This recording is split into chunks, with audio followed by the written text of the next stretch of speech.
Yes, lads, what is going on? And welcome to season 4, episode 6, I think, of The Running Irishman. In this episode, for the second time, we are with Brian Fay. If you're wondering why we're having Brian on the podcast for a second time, first of all, he's a really sound lad, and I love having a chat with him. Obviously, you know that from the first time he was on the podcast, and since then, which was late October of 2020. The other reason is because since then he has run for Ireland in the European Championships indoors, cross country, which is only last week or 2 weeks ago. He has gone on training camps to become a sub 4 minute miler. He became senior national steeplechase champion. So he went over to America. He's gone over to America now on a scholarship to Washington University. And became All-American this year in the NCAA cross country final. So that's only this year since the last time we spoke to Brian. As I mentioned as well, he's a really, really sound lad, and it was great having a chat with him. Before we get into this episode of the podcast, really quick, I want to mention that I really do appreciate the support on the vlog that I just posted, where I interviewed Jakob Ingebrigtsen, Philip Ingebrigtsen, Julian Wanders, and a lot more athletes. That is in 2 days since recording this video. This podcast has already over 300 views, which is insane in terms of our little community. So that is deadly. What else do I want to mention? The very start of this episode, I forgot to switch my camera, or I had the camera on. I forgot to put it up facing me, so it's just randomly sitting down there. It's only happens for a few seconds, and Brian's head is cut off for the first few minutes of the podcast because I forgot to adjust his little screen on the screen. Basically, I just forgot to adjust his camera on the screen. So that's all smooth it out after the first few minutes of the podcast. It's about an hour long, and I think you're really, really going to enjoy this catch up Brian and I have since the last time he was on the podcast in about October. So without further ado, let's roll the intro, and I hope you all enjoy. Bye. Yes, lads, what is going on? My name is Amy O'Donoghue. People call me Dr. Josh. My name's Lewis O'Loughlin. My name is Isolde O'Donnell. I'm Charlie O'Donovan. I'm Abdullah Jill. I'm Scott Fagan. I'm Mark Henry. My name's Cormac Dalton. I'm Paul Byrne. I'm Michael Morgan. More than a runner. The Irish Hammer. My name's Brennan. I'm Brian Fay. It's Dash Bar. I am a triathlete. Craig Engels. Cheryl Nolan. Sean Donoghue. John Rankin. I got 10th at the World Championships in 2019 in Doha. I'm doing great. Just happy to be on the podcast. I'm a Man United fan. Let's get into this episode of the podcast. So, for the second time on the podcast, we were with Brian Fay. Brian, once again, thanks for taking the time out to come on. Since you were on last time, a lot has changed in terms of your running career. So, since last time you've been on, how are things been? Yeah, they've been good. Cheers for having me on, Killian. I appreciate it. No, a lot has changed. My Barnet has changed. Me Tash has changed as well. I was looking at the old podcast. I was like, wow, my hair was shocking there, and it's still shocking there. But we move. It'd be grand. But everything. Yeah, a lot has changed. Got done a bit better in the running, so it's not too bad. And then moved to America, so big moves. But all's good. How are you getting on? Yeah, not too bad. As you're talking, 6 year now, so trying to balance. I've been injured for a while, so trying to balance getting back into running and the podcast and physio work and everything and studying. It's been a challenge, but as I mentioned, coming up to Christmas now, so we'll take a bit of a nice and easy break. Yourself.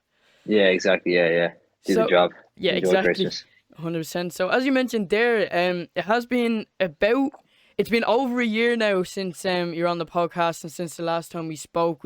It was late October last year. So as I mentioned, a lot has changed, and you mentioned heading over to America there briefly, and we will definitely get into that. But when I asked you for a little bit of information about, just to get the questions rolling, you laid it out in terms of the months of the year, and I think that's the way we'll try to roll this episode. So we'll kind of just start off, presuming the start of year 2020, you headed over to Portugal for a training camp. Do you want to kind of just take it away and talk us through it? I guess so. Yeah. Well, it was like so we went. It was actually New Year's Eve last year. We went into Portugal. It was like Ireland was going through all the I think there was another wave of COVID coming in, and all these restrictions were coming in, and then it was like me and a couple of lads in the group. So Paul, Sean, Andrew. think Michelle Iselt and Sarah Healy, we all just went to Portugal. I think it was like, we just needed to get away, Yeah.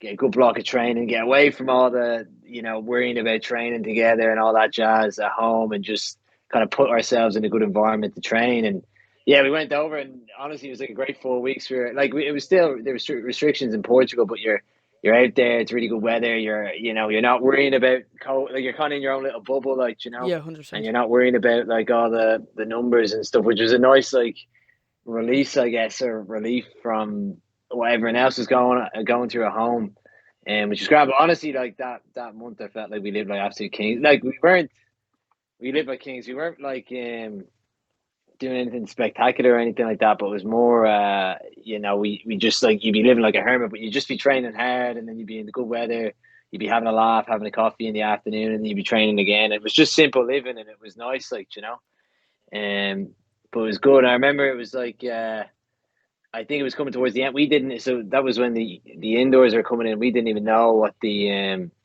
like with all the COVID issue, like, and the restrictions, we didn't know if any indoor races were going to go on, or if the European indoors anything was going to go on. So it was like, I remember that last like week, there was a bit of like, well, at least my tension was going up. I'm a bit emotional, I guess. So I was getting a bit anxious about what we'd be doing next. And I remember it was like coming into we had kind of decided, we had a flight booked, I think, on the last day of January to get back to Ireland, that we had booked to return, just going over initially. And then, we still just, that last week, we just didn't know what to be thinking. So we were like, we'll just stay in Portugal, maybe base ourselves out of Portugal if there's races. And and then it was like 2 or 3 days before or 2 or 3 days before we were initially meant to leave or stay in Portugal. There was like a news article that said, Portugal's closing its borders to like France and Germany, where all the indoor races potentially could have been on. So I remember it was like a Friday morning, I got up, lads were just chilling, and I went in. I think Andrew was having a cup of tea, and Paul read this to us, and just like that, we just dropped everything, and within 10 minutes went off up to Faro, which is like an hour drive away, to try and get COVID tests and stuff. And like, we're booking accommodation in the car. We're trying to get like sort of car up in France and stuff, and booking flights. It was it was a stressful moment. And then we went up to France, and fortunately there was a few indoor races that kind of opened up and stuff. But it was great, because it was like, I remember we went in, we stayed in this little town called Gervigny, which was it's where Claude Monet lives. So we were like staying right beside his grave. He's a famous painter, which I thought was cool. I don't know if anyone else would think it's cool, but it was kind of cool, because you're in, like, there was maybe 5 of us in the house, and you're sitting there and everyone's kind of ready to go. Like, it's a cool environment to be in. Everyone's ready to go. Everyone's kind of nervous, and you're just waiting to get a call to get into a race or something like that. So, like, I know Andrew, Paul, and Sean, they'd be getting calls like 2 days before the race that they're in, and then they just have to sort how to get there. And, it's all kind of tense, but it's a bit of crack. Like, unfortunately, no one was calling me. I don't think they wanted anyone that was like, for me, my PBs are fast enough to be getting into any races. So, but it was a good environment to be in, just kind of like everyone's, competitive. Everyone's there to try and do the same thing. And at the time, I think it was like just to try and run the standards for the European indoors, which fortunately, I think most of the lads in the group actually did. So it was a good buzz. And then, I think after that I came home, and we were like 2 weeks in France or something like that. Came home, and they had that indoor meet in the indoor arena, I think it was, and the lad, I had the standard in the 15 and the 3K, and the lads all ran fast to me, and I was not there. And this is like the last day of the deadline of the what do you call it, to get the standard. And I remember I was fuming at myself that I didn't race or anything like that, and I was annoyed anyways at myself, more so than anything. And then I just went back into training, and then it was like the next week. Sorry, I'm just rambling. No, here, keep going, man. It's all good. Yeah. Well, it was like the next week. I remember, like, I just went back into training. You got to just, I remember being annoyed that I just didn't race, didn't put myself in a position to be competitive and to try and actually. Now, to be fair, like, the lads that ran the standard ran faster than me, and were better than me, like, which is unfortunate. But it was like, I remember the European indoors rolled around, and it was like 4 or 5 days beforehand. It was a Tuesday, I think it was, and I just did a session in the morning, and then I'd done my double, and I come in the door, and it was maybe like 6:15. I was sitting eating my dinner at the table, and like Phelan, my coach, Phelan, like my coach, he rang me, and he was like, right, and like I remember seeing the phone. I was like, "Why is he ringing me at dinner time? Like, who rings at dinner time?" Yeah. You know, it was so peculiar. So I just picked it up, and then he was like, "Oh, Brian, looks like you might be. Somebody looks like they've dropped out. Don't know the details. You might have to race now, or you might be racing in the European indoors. So you need to get yourself a COVID test." And I was like, "All right, it's like you need to get a COVID test tonight." And I was like, "What?" Geez. So I was kind of put on the spot, and I was like, "Where do I get a COVID test?" Like, you know. But I remember it was like the Randox Centre in the airport. It was like 6:20. I think I got the call. And they closed at 7. I managed to get a booking for like 7 o'clock on the button, and just hopped in the car, went up, sorted it, and then booked my flights that night, and found out the next day that it was like, I think Darren McElhenney had a false positive or something, and couldn't race, which was unfortunate for him. But when I was putting that, you just have to kind of go with the flow and just be like, all right, I'm into race. So I flew in late Friday and raced Saturday, and then that didn't really go too well. So yeah, it wasn't the best race. I was in the third heat, and I think Jakob was in the race. I know you interviewed him there. Last year. Yeah, I'd say that was cool. That was deadly. 100%. Yeah. Yeah. But I was in that heat, and the lads. It was like a good heat. It was like Gressier, Camelli, Foppin, and him, and all the other lads, and like Phil Sessman from England. There were a few good guys that were like 7:45, and the rest was like 7:50, 7:55. And the race went off, and Foppin and Gressier just went like after maybe 800 meters. I kind of knew I'd lost the race. They'd gone off, and then there was like a 10-meter gap, and then it's like 3 to qualify. And I knew I wasn't running 7:46 or whatever that for the fastest leader spot. So it's like everyone versus Ingebrigtsen in leading or like in the second group. I was like, well, I'm not beating Ingebrigtsen, so that was unfortunate. Didn't really work out. But then I came home, and unfortunately got COVID that week. So I'd take 2 weeks off from training. It was a bit bleak. So that wasn't great. So you've kind of brought us, into that March area. Yeah, sorry. No, that was there for a bit. I was like, I'll just go through the calendar. Yeah, no, 100%. You must have the calendar there in front of you with all your races and stuff in front of you. But no, that when I sent it on to you, you just start thinking about it all, and then you're like, and then it just exactly. just sort of going through. Yeah. No, that's perfect. So we'll go back just to Portugal just for a quick second, just touch on that. Yeah. Obviously you as you mentioned, you went away to Portugal, just all the madness here in Ireland and everything, and then as well as you mentioned, to get the standard for the Europeans. Was that your only goal in sight? Obviously, with it being an Olympic year this year, did that ever cross your mind at all while you were over training in Portugal? The Olympics. So I went to Portugal twice, trained the first camp. No, I don't think it was really on, because I didn't even know. I think we were sitting there like, European indoors probably aren't going on. Olympics probably isn't going on. We were convinced it was going to be cancelled. So we're there getting fit, And like, to be fair, like, it was the main guys there was like Andrew Cosker, Paul Robinson, Sean, and myself, and like we all gel well together in training, and we all kind of, hit like we don't have any egos or anything like that when it comes to training. So like it's easy to kind of get into the rhythm, and everyone leads a rep, and everyone hits the paces and stuff. So we had like a good rhythm of training. But no, I don't even think, like, we were thinking so short term, just because the way COVID, like nobody just knew what was going on. It was even that last week we were convinced. I remember coming into the last week of January convinced that I was going to stay in France or stay in Portugal for another month, just training. Like, because I was like, there's no races going on. Like, and then it was like, the last week we're sitting down having dinner, and then Sean gets a ring saying he's pacing in Karlsruhe in Germany, and like 2 days. This is 2 days or 3 days before the race, and we were thinking, we were like, oh, geez, like we didn't even think there was any races going on, and then off he goes to Karlsruhe, and then we're like, okay, possibly races are going. We still don't know if the European indoors are going on, and then it's all these different. I think there was that British variant of COVID, so everyone's closing their borders, and then we're just sitting agitated, like watching the news, seeing like, what's going to happen to Portugal? Can we even get back to Ireland? Can we get to France to do the indoor races? Because that was what we were thinking. If we're going to race indoors, we go to France, and you base yourself there, and it's an easy train everywhere. And that subsequently is what we did do. But it was more like a hand was kind of just pushing, and like it was just literally, it was like a decision that was made for us. It was literally in 10 minutes. I remember like from 10 minutes in the morning on Friday, like thinking, all right, I'm staying here for another month. And then being in the car, heading down to Faro, trying to just sort everything to go up to France, like, you know.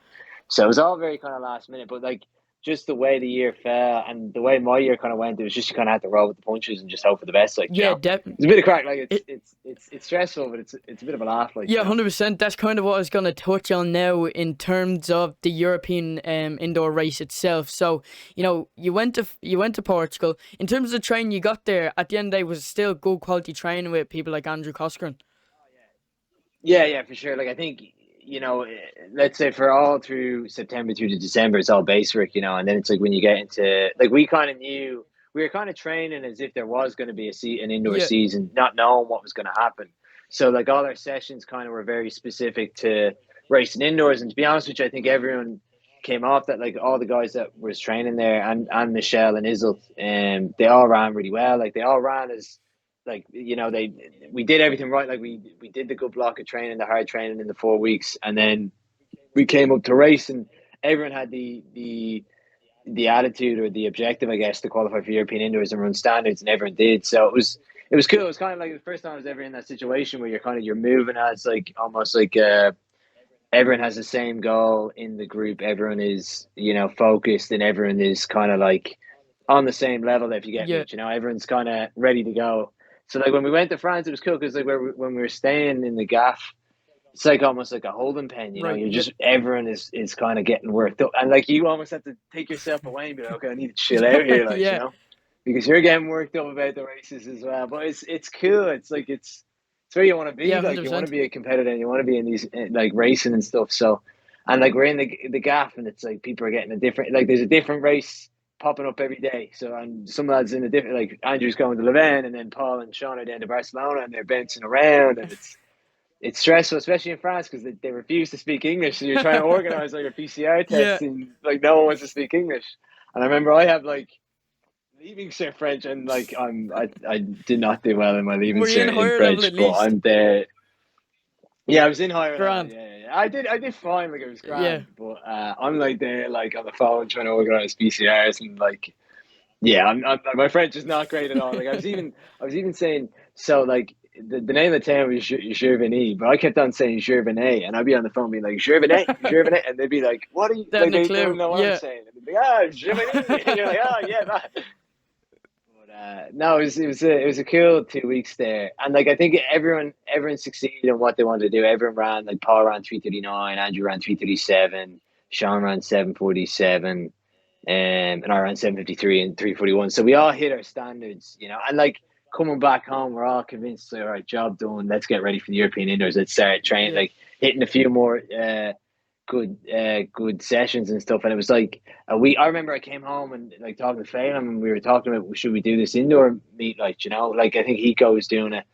And I was like, look, we'll leave it. Like we'll just get ready for the European indoors. And then it came, and like that meet fell on the deadline of the standard. Went to get the standard, and the meet came, and it was like the Saturday was the 3K, the Sunday was the 15, and like I think I was the second man sitting in the 3K and third man sitting in the 15 in terms of like going for the European indoors. And then John Travers down McKenny runs 7:50, and I'm like, oh fuck! And then I'm like I see that on the Saturday night, and then I'm like, oh my god, the writing's on the wall here. Like somebody's gonna come out and knock me out of the 15 as well the next day, and subsequently Luke did, and then.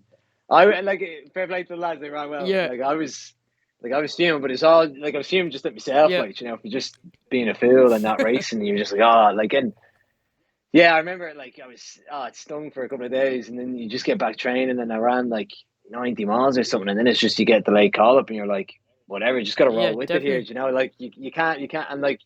I know I was I probably had trained too much to lead into it, but you just got to think, look, positive, you know, go in 100%. And compete, you know. And unfortunately, it just wasn't the best race and stuff. I got stuck in a hard heat, and I had I should have gone with Foppen and Grecia when they broke away, but it wasn't so much like I don't think I would have qualified out of the heat anyways. But it's more like you want to be put yourself in a position where you can actually be competitive, you know, and actually, you know, put yourself and say, okay, I tried to qualify rather than sitting in the back just getting towed around, exactly. Like, you know, which is how the race. In hindsight kind of worked out, but look, it was a good experience, you know, and I think like you kind of need to go through those moments, especially like when you get to an international level and you start competing. That was my first international senior, so you kind of get an eye open, or like you get a little bit of experience gained, I guess, from racing these guys and trying to learn tactically how to go about, racing the indoors, racing against top quality European athletes. And like, to be fair, like if I look at that season, like the 2 races I ran, they weren't particularly competitive. Like I'd won both the races. So it wasn't like I had to compete like as much as you would in the Europeans. We were up against very good guys. So look, it was a good lesson learned. And then obviously coming back, like I think all of us, all the lads in the group, we felt after that first Portugal camp and after the indoors that we were in like really good shape. And like for me, I wasn't like, I probably would have been a bit audacious for me to be thinking about the Olympics. Now I was thinking like, oh, maybe I could get close to it. But I wasn't really thinking too far ahead, as I think the other lads were really like thinking about, okay, we could, make or run a couple of close, or run a good few races, get close to the standard or something. So I think all of us kind of felt we were in really good nick coming off the indoors, and like it was a really good platform to lead on to the summer. But then, got hit with COVID, so I took 2 weeks out, and that wasn't ideal. Like I remember coming back training, and my first session back was like, I came back and my heart rate was through the roof. I was like every run I'd be like 50. I kind of know my heart rate's just from running easy, and then I remember coming back and my heart rate to be like 15 or 20 beats higher than it usually is. And then I was getting like chest tightness and stuff, and you're kind of like panicking. You're like, geez, should I even be running here? And like I remember getting back doing 4 by mile from my first session, and I was just running 5-minute miles. Like I would have been able to cruise that for a threshold for like 6 miles, 7 miles, and then like I remember did the first rep, hit lactate, and I was like, oh my god, I am struggling here, like know. And then it was like the first 2 weeks coming back off that, like end of March, kind of start of April, and it was just you're like, oh man, I don't know if I'm going to be in any good nick for the outdoors. But it was like that's when kind of the second Portugal camp kind of came around. I think Sean had travelled over to Portugal. He wanted to get out of Ireland again, and then Andrew and Paul were kind of planning over because they wanted to hit another good block before the outdoor season. And that's when I was like, here, look, I just need to go over there and just train hard and try and put myself in the best position I can to run as well as I can in the outdoors, you know, which is what we did. And we went over for maybe, I think it was there 3 weeks.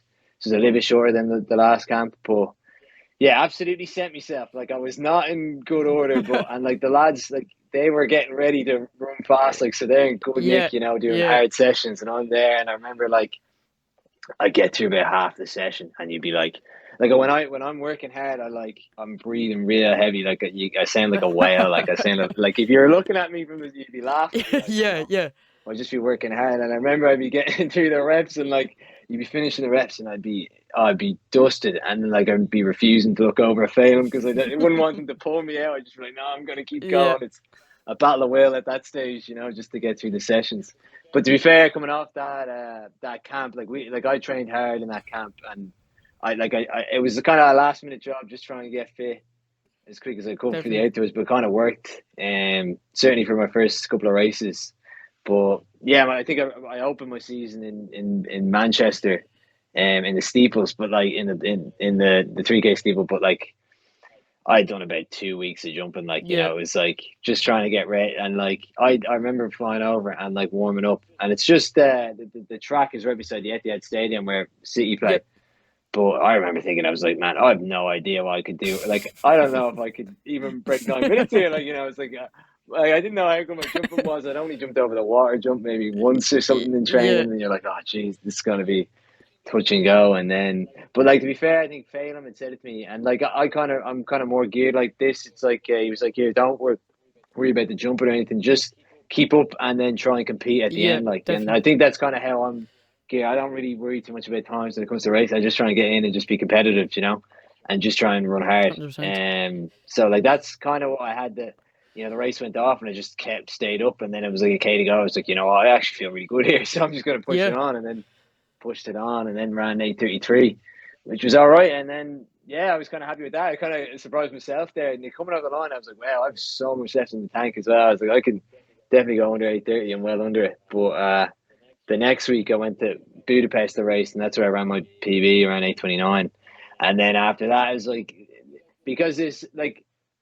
after I ran 8:29, I was like, I think I put myself like 15 spots outside of the Olympics, and then you start thinking about like qualifying, Definitely. and then you start thinking about points. You're like, oh man, I need to get into different races and stuff. Yeah. And the way the racing season kind of worked is like you start in May, but you have to hit all your qualifying times by the end of June. Right. So you need to be racing, you Yeah, know. And like definitely. it was great because all the races, like there was like a different race maybe every 2 or 3 nights in Europe that had like good ranking points, and like for all the lads in the group like Andrew, Paul, and Sean, and like Mark English and Harry Purcell, they'd all be like traveling to different meets and stuff, and you be in different meets as well. So like you go from being all in unison in camp in Portugal to everyone just doing like different races and flying, and there's something on every night, and it's cool to kind of keep track of and stuff, and it's cool bouncing from race to race. Like I think like I ran Nice that the following weekend after Budapest, then came back, raced our nationals, then the following weekend came and did a 5K in Luzerne, and then flew directly from Switzerland to Italy, paced in Italy, came home, then flew to Finland, paced in Finland, raced in Finland, and came back and then raced in London. So you're bouncing around an awful lot, Yeah, like, you know, definitely. which takes a bit out of you, but it's like phenomenal crack. Like it's like you just meet new people, and it's like you're like it's a circuit, so it's a cool buzz to be 100%. on. It's not like, and again, it's like I wasn't too stressed. I feel like in running, it's like you can't think of your progression in running as like lowering your times or anything. You kind of have to think of it more so as like you're a professional football player. Like if you're a young lad playing for Man United, you're not expected to be banging in the 100%. goals. Yeah, definitely. Like for the Champions League midweek, like, Yeah. you know, you got to do your time out on loan in the lower leagues, you know. Yeah. So like racing a bit of a circuit is and like it's not like it's not the Diamond League or anything like that, but it's cool. It's good experience, like, you know, it's good experience. So when like down the line when you do have, like, if you look at Mark English, just pulled out of his bag, ran a national record after racing back to back for 3 or 4 weeks, you Yeah. know. So it's good experience to like for the future, you know, just doing that and kind of bouncing from meet to meet and stuff. But I really enjoyed it, like, you know, and like it was just got about going into races and just trying to be competitive. It's a bit of crack. Oh, definitely. It sounds like, especially coming up to, you know, obviously it's an Olympic season, as you mentioned, you're bouncing around trying to get every single race in. And then, you know, as you mentioned, meeting new people. But then also, we can't just brush over the fact that you became national champion this year as well. And kind of linking that in with, you know, obviously becoming national champion and national championships, especially for Irish people, is a big, big deal. And first selection, whether it's Olympics, future races, European Championships, whatever. But, you know, obviously trying to get them qualification points going across the globe, trying to get races. You know, where did the national championships stand for you this year? In terms of, you know, tapering and getting ready for them, as well as trying to get qualification points for the Olympics. Yeah, well, it was actually it was funny enough because like our nationals was kind of my last chance, and like it's like honestly I was like I didn't really have much of like I was well outside the running for the Olympics, to be honest with you, but you still kind of like you're kind of thereabouts, so you kind of have to go in thinking, all right, you know, the nationals I'm going to have to try and run as close to the standard of like 8:22, even though it's complete delusion, you just have to think like that. Yeah.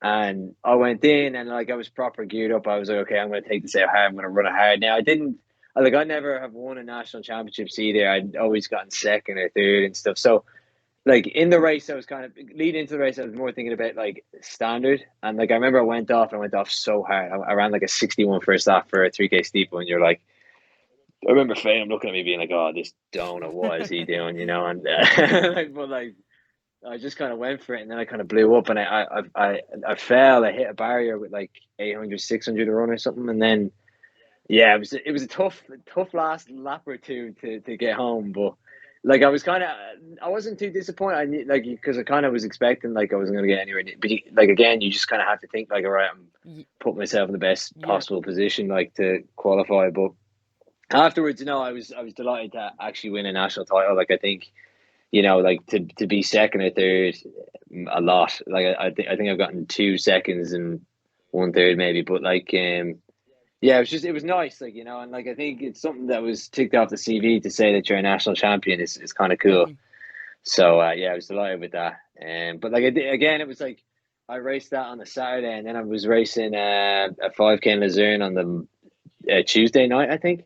So it's like you just, you know, you don't. It's only now when you're thinking back on it that you realize the significance of that, and like the significance of running 8:29. But in the moment, you're just thinking about the next race, Yeah, you know, what and then you you mean. get to the next race. And like it's great buzz because you're around people that are all like caught up in, like I remember going to Luzerne, it's literally the last day to qualify, so everyone there is worrying about their points and stuff. And like it's a completely different world, like, but you're in there and it's a cool environment to be in. Like it's a competitive environment to be in, but it's cool. Like, you know, it was a good experience. Like, I didn't run too well. I was fairly gassed. That's it, especially after falling in the steeple, and to come back and try and run a good 5K. Was probably a bit rough. But again, like at the time, you're just thinking like, you know, you're just optimistic the whole time. You can't think too much about like, oh, am I tired, or like, oh, like that last race didn't go well. You just got to brush off, be like, oh, I'm ready to go for the next one. You know, definitely. But yeah, cool experience. Like 100%. Like obviously, fingers crossed if the outdoor nationals go ahead this year, you know, with the case and everything. But would it be nicer to win the national championships off an Olympic year? Yeah, I don't know. Like honestly, I think I was just happy to win it. I don't know if, like, yeah, probably if it wasn't now, to be honest with you though, every year there's some other championships to get caught up in, and like the way the ranking points work, there's always going to be a European Championships or World Championships to qualify for, an Olympics, you know, and nationals, just because the emphasis that they put on nationals with your points, I'd say now there always being like a thing to try and hit a standard, like a mental note to try and hit a standard or try and run fast at nationals. So I think maybe in the previous year or two there would have been a different attitude coming into nationals if it wasn't in like an Olympic year. But I think from now on there'll probably be the same emphasis on having to try and run well at nationals, you know, and run hard. And like if you can win well, like 100%. You know. And then obviously this year as well, there's another achievement that you got to tick off your athletics bucket list, and that's running a sub 4 minute mile. Obviously that's one of the main things most athletes want to achieve in their career. If they can't get into big championship races, you know, some people try and, you know, at least break a sub 4 minute mile, and you got the opportunity to do that this year. Was it kind of inevitable that was going to happen, like if you were floating around that distance this year, or did it kind of just all fall into place on the day?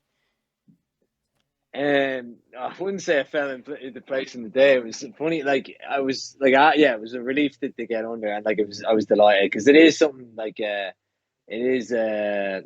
like something you want to tick off the bucket list to say, oh, you're a sub 4 minute miler.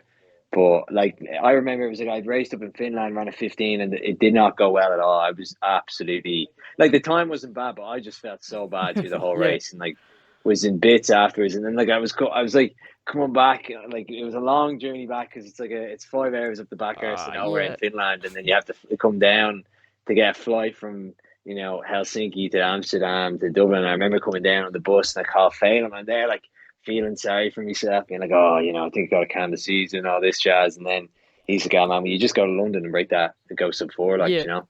And then like after like chatting to like Paul Robinson, I was like, all right, cool, I'll do that. And then that kind of week after Finland, it was maybe I think the third week in July or last week in July, I think Matt Ramsden had come over to Ireland to train, so it meant I just trained with him.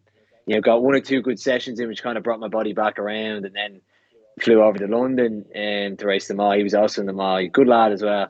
But yeah, no, I remember in the race I was feeling shock, and it was like first lap, like I was chatting to like Paul Robinson. He was telling me, he's like, first lap just roll off the line. Like most lads try and go out too hard, but you don't want to hit like a 58 or a 57 or like anything like that, and then like sting your legs and then be struggling, you know, coming over. Like the best way to run sub 4 is to run like a 301 or something, or a 3 flat, and then hit a 58 or something, or a 59 last lap. So I rolled off the line, but everyone kind of got out hard, and then I was kind of like sitting towards the back, and then I was just trying to hold the same rhythm. And first lap went, and then second lap went, and then I'm going backwards. People are gapping me, and then lads are coming around me, and then you're like, oh, this isn't going well at all. Like, and then you're just thinking, I'm cooked, and then you're just like, just hold the fate, and then third lap came, and then I was just trying to tick it around, and then last lap I was convinced I was having a shot, not a good day at all. And last time I was like, hey Brian, will you just go for it? Like, you just send yourself. So just coming into that, I just gritted the teeth and just started churning, and like I just surprised myself. I ran like a or 56 last Jesus. lap and ran like 3:58. I was like 3:03 or something coming up the bell, Deadly. and like 30 meters behind the leaders, and it closed just behind the lads. And then you're like, oh, that was a great day. Broke 4, like, you know. So yeah, no, it was good crack. It was really, and it was great as well because like we had a good. It was like Paul Robb came over to watch the race, and he's a good character, and then Matt Ramsden's a good character, and Ryan Gregson was there as well. So you're having a good laugh and stuff as well, which is it's nice. Like it's nice when you run like whatever about in years to come. You'll forget about your times, but it's experiences like that where you're having a laugh Yeah. with a few lads, and you know something like that significant, like going sub 4 for the first time. You're surrounded with people you know, and you're having a good time with it. It's nice, like you know. Definitely. So yeah, it was that I was delighted. And like just you know a few more races coming towards the end of the season just weren't really great. So like to come back and to do that and just to finish on a high, I think was nice.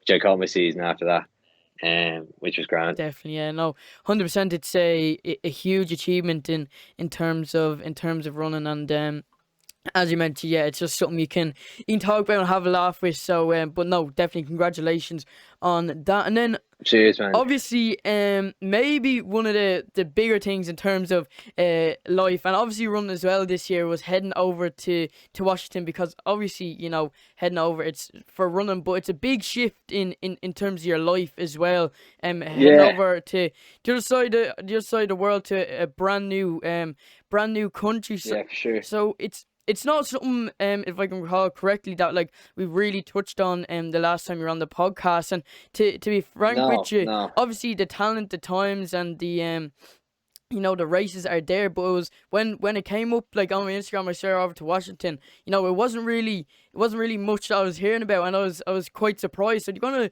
kind of just talk us through that a little bit? Yeah, I think it was like. Yeah, the reason I kind of went over was it just felt like, and I remember, I don't know, it was like, obviously to get a contract and stuff and running, it's a much better environment to get a contract in, you know, it's a much bigger market, so you sell yourself to a much bigger market. If you can make a name for yourself in the NCAAs, you have a higher chance of earning decent money. Now, I wasn't, you know, money doesn't really bother me. I'm not thinking too far ahead about like contracts or if I would go pro or anything like that, but that was probably one thing that was like, said to me, I guess, and like the benefits of going over, and then also like I think, you know, chatting to like Phelim and Paul and stuff, like it was, you know, you don't get these opportunities much, and like it was something that I never got the opportunity to do when I was 18 because I just wasn't good enough to head. But then it was like something that I was like, you know what, I actually wouldn't mind going to America, and like just the way COVID was here, you know, just with the restrictions, you're like, man, maybe it'd be no harm just getting out of the country and living somewhere else and stuff. And then, like, I started thinking about Washington, and like I was like, sure, Andy Powell, he's probably one of the best coaches in the NCAAs. Like, he coached at Oregon and has a phenomenal, you know, record there, I guess. And then, like, looking at what Seattle, where UW is, it's very similar to Dublin, similar weather. And I was like, you know what, that seems like and like the team as well, just a phenomenal program. Like, there's pretty much every guy there is good. Yeah. Like, you know, every guy there is around like a 4 flat mile or a sub 4 minute mile, you know, so you're kind of like, okay, that's where I want to be, you know, so you're like, all right. And then like, I wasn't thinking too hard, but it was always kind of in my mind. And then, you know, I think it was kind of tough because like I was in such or I am still kind of in such a very good setup with, you know, the DTC with Phelim, with all the lads, and like I see all them lads as my brothers. So like to just like leave and move across the world was a bit of a jump. But then like I like chatting to like Phelim and chatting to my coach Ronan and like Paul Robinson,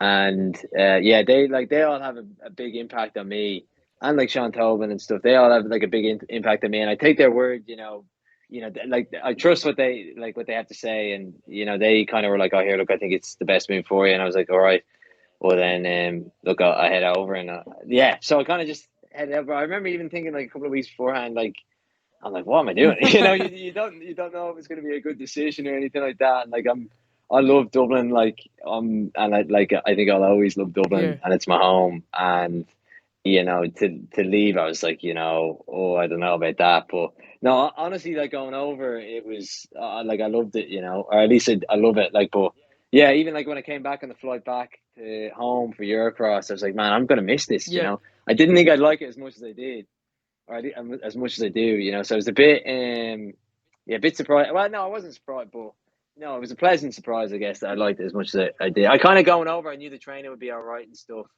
and like the program be great and all. Like that wasn't the worry. It's more like just me as myself, like as a person, would I be able to deal with like the subtle differences in culture between Ireland and Yeah, America? And like it was grand. Like the America and Ireland aren't too different, especially where I am in Seattle. It's kind of very similar mindset and stuff, so it was all right. And the Americans, they're not too bad, like they're not too they, bad. Yeah. they're a bit of a laugh. And unfortunately, it was like the first week I came out, and I remember jogging like 4 or 5 days. Did one session and then did a long run. I was only out there a couple of days and got a stress reaction in my foot, unfortunately. So I was sidelined straight off the bat, which was not a good No. start, but it kind of worked out from there. I got on like a house on fire with the team, and I loved the coaches and all, and that was all great. But just the running didn't get off to a good start, unfortunately. Um, but yeah, no, I was sidelined for about three and a half weeks, I'd say, with no running. Which was a bit frustrating because you want to come over, you want to make an impact, you want to run well, and to just it was such a big difference. There's such a contrast going over, and you see the amount of support and the facilities and stuff in America, and in the like a program like UW, which is like a phenomenal program. And then you like in comparison to here, it was so not overwhelming, but you're just like, wow, this is phenomenal. Like, this is the place to be if you want to be like whatever about going pro, but like this is even better than Yeah. being pro. Like, the facilities are so good. You don't have to worry about your kit, you don't have to worry about your shoes, you don't have to worry about anything really. Like, it's like phenomenal set up there. And yeah, then to get injured, you just feel like, oh man, there's an investment in me here, and I can't do anything, which was frustrating. But like I was out close to a month, but then I remember getting back, and it was like we had the college season had started, the cross season had started, and I think I was like me and Andy and Chris, the two coaches there, Andy Pell and Chris. We were like talking, and we were like almost thinking about medically redshirting me for the season, or like just sidelining me for Yeah. the season, and then because I just wouldn't get back in time, and I don't think our team didn't run too well in Wisconsin and one of the pre-national meets and stuff, and then Andy turned around to me. He was like, "Oh, here, do you want to possibly jump in for Pac-12, just like get a race in?" And I was like, "Yeah, sure. Like, Yeah, that's what I'm there definitely. to do. I'm there to compete and there to run. Like, So I was like, yeah, sign me up. Like, I'm running. Like, And then I did not know what to be expecting coming into Pac-12. I was ran at altitude, so yeah, I was like, oh god, this is gonna be a rough first race. Like, so yeah, I jumped in. That was down in Utah, and yeah, it was a rough run. Now it was grand. Like I did well, but I did as well as I was ever going to do off my fitness. Like, Definitely. and that was kind of the story of my cross season out there. Like, it was like the moment you start racing, you don't really stop. So it was like I had maybe 3 weeks of running, and then raced Pac-12s, and then turned around and had maybe 2 weeks later raced our regionals, and then a week later raced our NCAA. So you're not really building much fitness. It was more like you're getting in the odd session and stuff, but your mileage isn't getting too high because you got to be ready to race and ready to go, and you're just worried about the next race and the next race, Yep. So I didn't really have much of a build or anything, but you just like, it was like the same with getting COVID in March. You just sometimes you just have to roll with the punches. Like, your cards, the way your cards are dealt, you just have to play it that way. So yeah, no, it was cool. And I'd much rather be racing. I don't.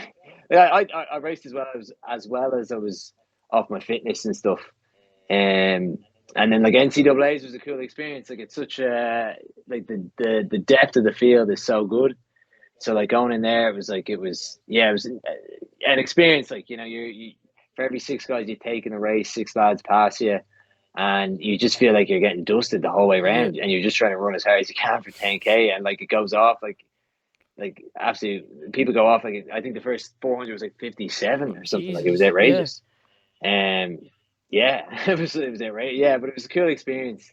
And then I came over in like 38th, I think, and got all American and stuff. Now, honestly, like I guess like for the program, it was, I guess the coaches and all the Americans were like, oh yeah, it's great, you're an all American Yeah. and stuff. But for me, I was like, I'm 38. Yeah. That's not particularly great or anything, But like, I think because people are telling you did a good job, you're like, yeah, you know what, maybe I did do a good job. And then Maybe it's just because, like, obviously, coming 38th in such a big field, in racing in Ireland practically your whole life, where the fields are nowhere near as big as in America. 38th over here mightn't sound as good, but over there, because the fields are so big, it actually is quite as good. You know what I mean?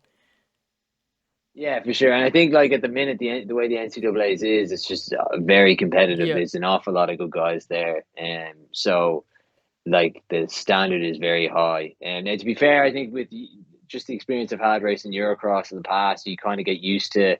Not to the same extent where there's so many bodies around you and stuff as it is in the NCAA's, and it's not like tactically run. It's more like you just run hard from the start, and it's the fittest survive pretty Yeah. much.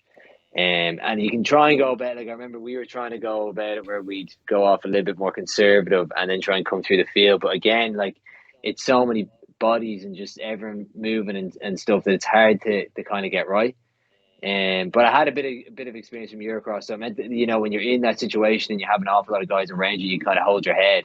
And like again, as I said, like when I came into Manchester, it's like the way I compete. It's not more so like I don't think of like, oh man, I need to, like sometimes like you can be the dog's bollocks and run really well, and some days you're getting your arse handed to you, and you just gotta roll with the punches, and like you gotta just be tough and be a competitor. And like I was thinking in that race, like I don't know where my fitness is at or anything like that, but like if I'm fighting for 38th or if I'm fighting for first or fighting for 100, I'm fighting like I'm gonna compete against these guys, and I'll run as hard as I can and I'll be as tough as I can for as long as I can, like Definitely. So that was kind of more my mindset, I guess, in the NCAA's. And then I remember after the race, I was thinking, I was like, this, like, it was funny because Dalton was the first Irishman over the line, and he passed me with 2K to run. And I responded, I was like, oh, I gotta go with Dalton here, like, and we were both wheezing up the last hill of the race. Now he, to be fair, had a very good race, and he's a tough competitor, and he well beat me in the end. He beat me by 2 seconds on the time, but he well beat me in the race. Like I think he beat me by 5 places. And I remember coming over and I was chatting to like Peter Lynch, and he was like, "Oh, you going back for like Eurocross?" I was like, "Man, I don't think I'd be selected for Eurocross or anything like that." And then it was like the next day, I think that's when I got the email being like, "Oh, you've been selected for the senior men's team." And I was like, "Great, should be grand." But like the way most years, your NCAA's and your national trials are 2 weeks before your Eurocross, but this year was 3, which gave me a bit of time to actually do a bit of training. You know, so it was like I got, it was after and I kind of raced myself into good nick in the NCAA's. So it meant like when I got those 2 weeks of just training, like I was ready to go kind of when I came back here for Eurocross. And just the way it kind of worked out, like in the NCAA's, everyone's training for that one race from early August or late July on. It's like for me, I literally started back training at the start of October, end of September. So like I almost accidentally peaked for Eurocross more so than NCAA's. But I guess it worked out, so it was all right.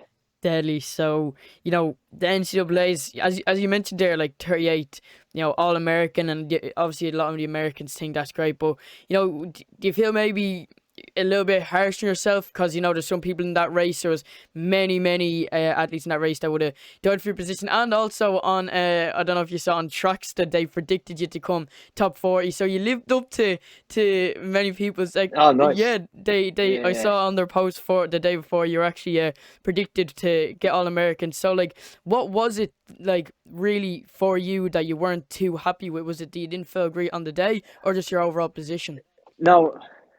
Well, honestly, no, I raced as well as I was ever going to race off my fitness. And to be honest with you, coming off the line, I was actually I was happy. Like, I think it was like honestly, I wasn't expecting much from the season. It's only in hindsight when you realize, like, after coming 10th at Eurocross, you're like, oh, wow, maybe I could have done a little bit better in it. Now, I don't think I could have. I think I ran as well as I was ever going to run. And like, as you said, like the standard is so good in there. And like for me, I wasn't exactly, fit. Like I even remember coming the last lap being like, wow, it would have been nice to have a few decent weeks training here, like in September. Like, and like all those guys, like you have to give credit to the standard that's there at the minute. Like they're all like phenomenal. Like, and like I could have finished like 100 or 150th, so like I think I ran as well as I was ever going to run, so I was happy. And like obviously when you're over there, you do get, when people are like, oh, you're All-American, you do get caught up in that. You're like, yeah, man, like you're happy in yourself. So no, I was delighted in the race, in my own race, I guess. And now over there, you're kind of very caught up in your team, and like I wasn't even thinking coming into the races. You're not even thinking more so about your individual place, and you're more like, I got to do a job for the team here, 100%. And you're thinking about like just picking up points for the team and stuff. So I think I was kind of more consumed with that or concerned with that more so than my own individual placing in the race. And then it's kind of only when you come back to Ireland, you kind of, and like your selection is done off your individual performance, that you start you're more critical, I guess, or more reflective on your individual position.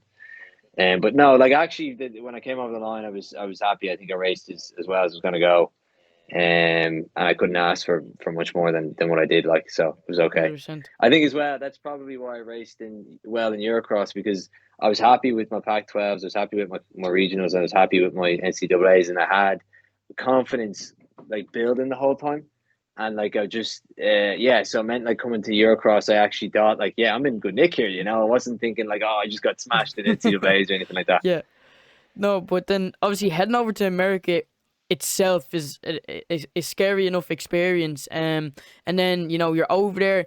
It's borderline. It's very much borderline professional running.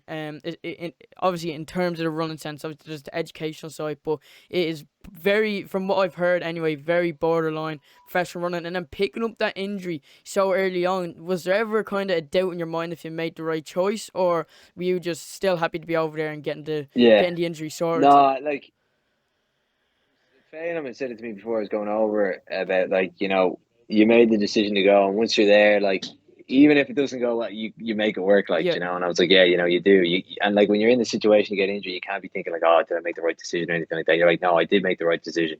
And like, to be honest with you, like I got injured, and like I remember I injured myself on the Sunday. I got a scan on the Monday, scan on the Tuesday, MRI on the Wednesday. And I was like, where else are you going to get that for America? Like, it's the best place and best facilities, you know. And like, to be fair, like we went on camp when I was injured, and I was on camp, and like to be fair to the team, to UW, like it's a phenomenally good team, and everyone has a really good attitude when they come to training, and the coaches are really good as well. And as you said, it is a almost like a professional setup, you know. But you have to hold yourself accountable. And I was still going down at 9 o'clock when I was injured, meeting the team, and you know that you go through the pre-run, you know, stuff, and then I was going and I was training on the elliptical, and like I trained well on the elliptical, and like I think that's why I probably didn't struggle coming back, and I could turn it around fairly quickly. But yeah, no, like the team is it's a phenomenal group of lads. Like they're just very good runners, and like I think Washington recruits some of the best guys in the country. Like, so it's really talented, and they're all good lads as well. So it's a good environment to be in, I guess. But for training and when you're injured, like, you know, for turning around quickly, and also just getting fit and doing good training, like, so was good. Definitely. And we'll touch on European cross country now in a second, but now after the main events, you know, NCAA and European cross this year for cross country are over, are you kind of now switching over more to indoor and outdoor track kind of training? Yeah, for sure. Yeah, now I think like this week, just after the cross season finished, just jogging easy, and I'll get back into sessions now this week, and build back up. And I'd say I'll probably start racing, start of February or so, or end of January. But I have a few weeks now. I think I'll have to get back to America to kind of outline a bit more of a plan and what races I'm doing and stuff. But yeah, no, there will be an indoor season, and hopefully get a few steeplechases outdoor. But yeah, clean up my jumping, and I should be fine for that, hopefully. Yeah, definitely. So, and obviously I presume the same goal for just outdoor track this year is to get to the NCAA final. Yeah, for sure. Yeah. Now I think like I'm not that like, it's funny because I'm there, but I'm not that in tune with like the NCAAs and who's good and who's not and stuff, which I don't mind, because then you don't get too caught up in who you're competing against. You just go in and you compete, and you're just like, all right, I'm going to just try and, you know, put everything to the sword here, like, you know. You don't worry too much about what people ran or anything like that, as I'm like much more in tune with like good runners in Europe than I am, you know, the good runners in the NCAAs. So I don't know what to be expecting down the line. And to be honest with you, I haven't really thought too much about the outdoors or like making the NCAA final. Obviously, yeah, I want to be as competitive as I can and do as well as I can in the steeplechase in the NCAAs for sure. But I don't know. I'm not going to put a limit or a sky or whatever on it. I'm just going to run it as well as I can, like, you know. Definitely, yeah. And so we'll be looking out for you definitely this year on the track like we did during the cross country season. Quickly, I just want to touch on the European Cross Country Championships, because obviously I was there myself, and for the Irish especially, it was an insane day. How were you feeling going into the race? Yeah, phenomenal, Obviously yeah. you came off, as we touched on, a pretty good track season or Yeah. cross country season over in America. So how were you feeling coming back over for the race? Yeah, no, honestly, I felt great. Like I felt like it was like just after NCAA's, the 2 weeks I had of training, I felt like it was like this is the fittest I've been in a long time. Yeah. It's fitter than I've been, because it was, in the summer my aerobic system was a bit beat up just from COVID and stuff. So this aerobically, I felt like, wow, I'm actually back to as fit as I was back in the indoors. So it was, my body had come around, and I actually felt like, okay, I'm fit. Now coming back, I didn't know. Like I think for people that are in Ireland and they run the national trials and they come to Eurocross, it's this massive build up to Eurocross. But because I was injured, and then you're caught up in the NCAA system, you're not too focused on Eurocross at all. Yeah. So when I came back, I wasn't so overwhelmed, I guess, by the whole prospect of racing Eurocross as I think, some people might be, or like at least I have been in the past when it came to previous championships. And also just having that few races in your legs, you're like, okay, I'm ready to go here, Now I came back like maybe 6 days beforehand, and my biggest struggle was just trying to get my jet lag True. right, Yeah. So just trying to get the sleeping pattern back so you can have, a few good night's sleeps before the race. Now, fortunately, it all worked out. And to be honest with you, it was a great day. Like probably I had the race of my life, to be honest with you, in the way it worked out. But to be honest, the crowds were just phenomenal. And when you're running it and everyone's screaming for you and everyone's cheering for Jakob and stuff, but everyone's mainly screaming for the Irish, and it's everyone's shouting at you, and you have this wall of noise coming at you. You can't help but just move up a little Yeah. bit and start picking off a few lads, and you respond. Like as I said, previously, it's probably it could be a good thing or a bad thing, or construed as a good thing or a bad thing. But I'm kind of more in races. I'm geared like that. I'm more kind of caught up emotionally in those type of things, Yeah. and people are shouting at you and stuff.